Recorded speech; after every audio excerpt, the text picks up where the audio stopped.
c'est joli ce qu'il y a à l'intérieur. Oh, là c'est joli. Comment ça coupe tellement mal ce truc.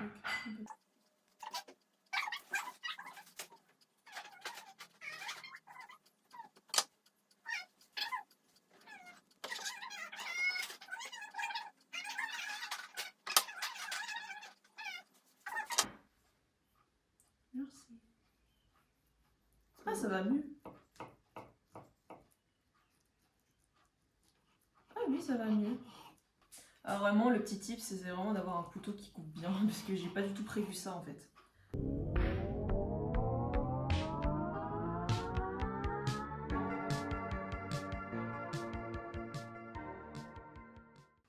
Voilà.